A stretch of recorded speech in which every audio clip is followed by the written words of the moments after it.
a big meeting coming up in Christchurch on January 3rd and 4th. A big meeting for buckets, battle of the buckets. So due to doing a lot of work on this, never ending, and you know, being pretty confident of where it's at, but still wanting to just confirm it by getting it on track, I took it to Tokoroa for the 2-hour bucket 2-hour. Now, I only went down on Saturday just to go around and just to make sure that it was all right. You know, it's got shit tires on it and blah, blah, blah, blah, blah. I just really wanted to make sure it was going to run. So anyway, running around, and on the second session, it was going real good.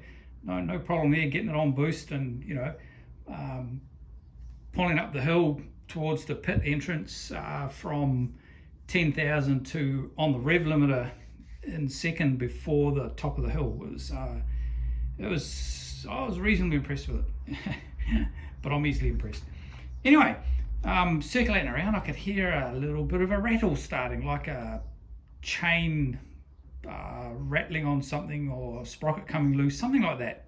And it sort of got louder and louder, so I backed it right off and just cruised around and pulled into the pit, had the clutch in. It was, you know, not doing much above idle, and the motor just stopped. So I didn't bother trying to, you know, drop the clutch or anything, because it stopped. You know, like, definitely didn't just peter out, it stopped. So, you know, back in the pits, tried to turn the crankshaft, because it's accessible through this hole here, which it's almost like it's made for it. I just ground the hole, machined the hole in the end of the case here, and it wouldn't turn.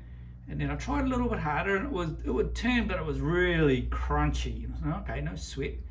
Well, plenty of sweat, but you know. So anyway, put the plugs out, had a look. They looked like just perfect, light tan color. I mean, it was just perfection.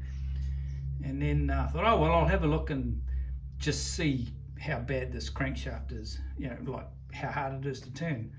And in the process of doing that,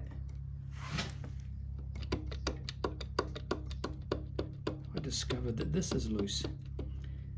So I took this bit off, which has the stator in it, so I can see the rotor. The rotor was okay, but this little piece at the back here actually bolts onto the crankcases, and those bolts had come loose.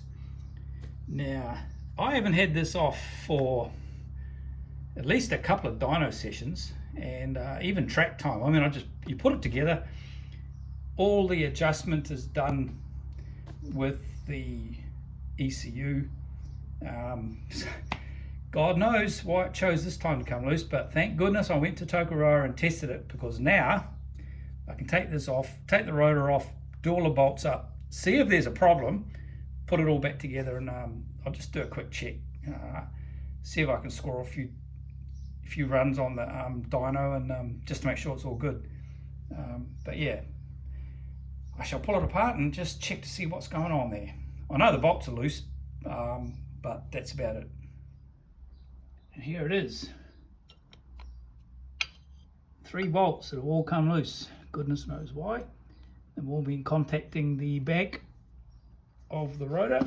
So there's a few marks around here. It's just marked it up. It hasn't really done any real damage. You see on this rotor, these marks, these dimples here are what I've done to actually balance the rotor. Every rotor I've checked, original rotors on these bikes, have been a reasonable amount out of balance. Quite scary when you think it's you know, 18,000 plus RPM engine. But and I digress.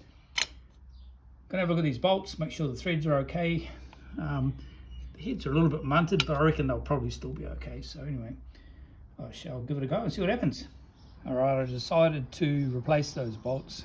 I've got spare motors under the bench just for parts, and as you get, there's one there, there's another one in behind here, and there's one down here as well. Hopefully this case was still located on the dowels on the bottom 2 bolts. It must have been real close as far as coming out far enough to actually turn and, you know, be out of alignment. But The good thing is that if it did turn, it will have resulted in the timing being retarded, because it would have gone around with the crankshaft. So the failure, if it did move, would have been safe rather than, you know, if it goes advanced, that's when you have problems, bent rods and all that sort of stuff. Sketchy about that one. Anyway, time to put the rest of it on. So this cover seems pretty much all right. The stator may have rubbed, it might not have. There's not much, well, there's no damage obvious on it really. Maybe a little bit on the trigger here, it might have just bounced around a bit and just touched, but it's not like worn and scraped. So I think it's going to be all right actually. So we'll find out shortly.